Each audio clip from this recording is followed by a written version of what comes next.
हमने भारतीय समय का सम्मान किया है और अब वही समाज आगे जाता है जो अपनी परंपराओं का निर्वाह किया करता है। हम कहीं भी चले जाएं पर हम भारतीय रहेंगे ही रहेंगे, इसमें कोई डाउट नहीं है। संख्या भी अभी पर्याप्त नहीं है, लेकिन कुछ कवि भयभीत थे, बोला कुछ लोग नहीं आए हैं। मैंने इनको समझाया कि डरो मत। अपने यहाँ कुरुक्षेत्र में एक प्रयोग हुआ था, श्री कृष्ण खड़े हैं और कविता पढ़ने की इच्छा हुई भगवान की। सामने केवल एक श्रोता है, अर्जुन अकेला।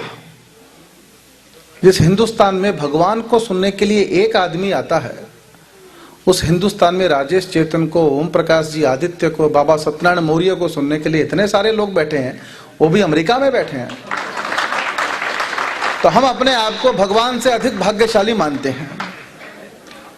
आप में से कुछ लोग कवि सम्मेलन पहली बार सुन रहे होंगे, उनको मैं बता दूं कि एक परंपरा है कवि सम्मेलन की। इसमें आह वाह कुछ तालियां वालियां बजानी होती है। ये दोहरा संवाद है, इसलिए बात समझ में आए तो भी और ना आए तो भी तालियां बजानी है, आह वाह करनी है, ऐसी परंपरा है। दूसरी बात यह है कि कवि सम्मेलन के अंदर आप सब बैठ जाइए एक बार।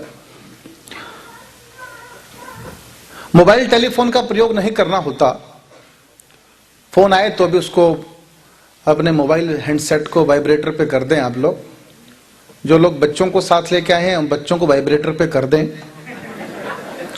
हालांकि ये काम बहुत कठिन है, मैं जानता हूं इस बात को, पर मैं ये भी जानता हूं अगर हमारी भाभियां ठान लें तो बच्चे का बाप भी वाइब्रेटर पे आ सकता है।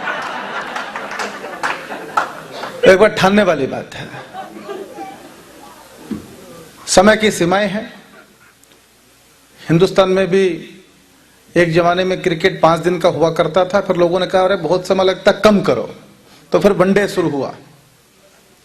आजकल भारत के अंदर 2020 का बड़ा प्रकोप चल रहा है, पता है आप लोगों को? ऐसी हालत आपके यहां भी है।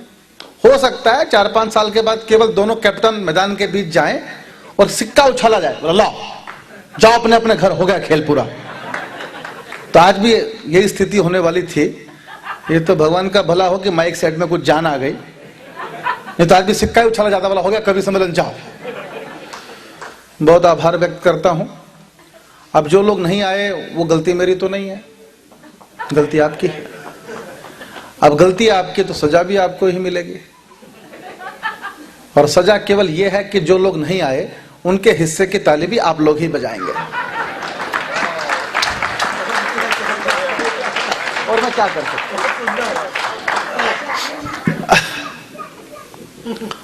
मैं अपनी बात शुरू करता हूं, क्योंकि मुझे कह दिया गया है कि मुझे 20 मिनट बोलना है। हालांकि मेरे लिए बहुत कठिन है ये, क्योंकि मैं पहले पढ़ाता रहा स्कूल में, कॉलेज में, और मेरा एक पीरियड जो है वो 45 मिनट का कम से कम हुआ करता था। तो मुझे इससे कम बोलने की आदत ही नहीं है। पर आज मैं बहुत संकट में हूं, 20 मिनट में बात कैसे पूरी करूं। अपन जो है वो टेस्ट मैच के प्लेयर हैं, वनडे के 2020 के नहीं है। तो अब आपका और मेरी दोनों की परीक्षा देखते हैं क्या होता है। मैं सेवा इंटरनेशनल का आभार व्यक्त करता हूं जिसने ये अच्छा आयोजन किया है। इसमें फ्लायर में 3 नाम मैं पढ़ रहा हूं, आपने भी पढ़े होंगे। हालांकि मेरी अंग्रेजी बहुत अच्छी नहीं है, फिर भी इसमें एक नाम है गौतम जी, कोई सज्जन गौतम जी हैं हमारे बीच में, और एक हैं कोई चंद्रू जी, एक यज्ञेश जी हैं। मैं ये नाम इसलिए ले रहा हूं, कुछ अच्छा लगे तो आप इन कवियों को साधुवाद दीजिएगा, धन्यवाद दीजिएगा।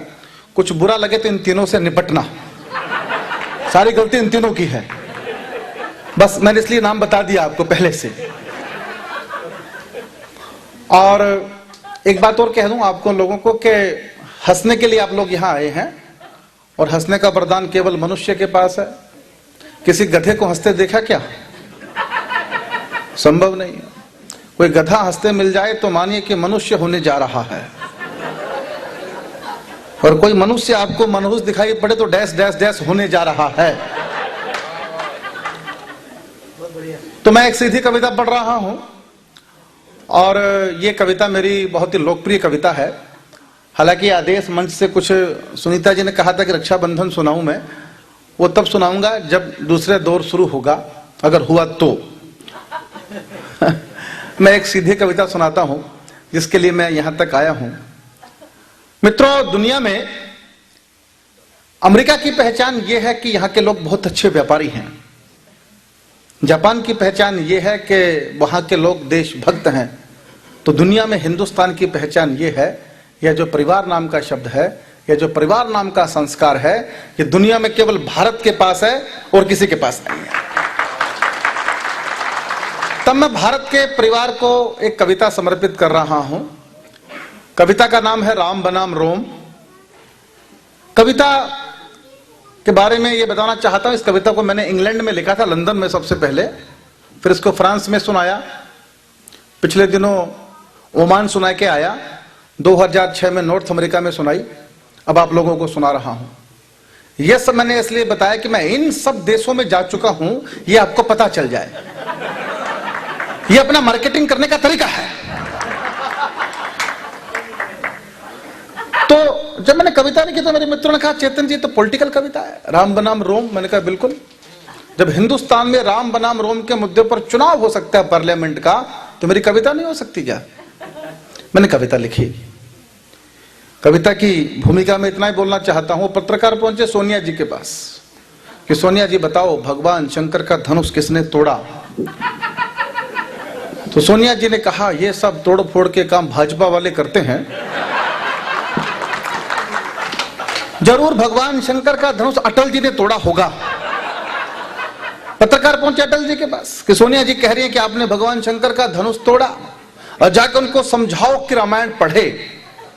अगर मैंने शंकर जी का धनुष तोड़ा होता तो क्या मैं ऐसा होता? मैंने बड़ा समझाया था उनको। मैंने कहा सड़कें वड़के बनानी बंद करो, ये 2 कौड़ी का काम है। हिंदुस्तान को 60 साल में बिना सड़कों के रहने की आदत हो गई है। नहीं माने, सड़कें बनाऊंगा। इतनी सड़कें बनाई कि खुद सड़क पर आ गए। क्या जरूरत थी पंगा लेने की हिंदुस्तानियों के साथ? ये बच्चा भारत का भविष्य है, अमेरिका का भी है, पर कवियों का वर्तमान चौपट करने में लगा है।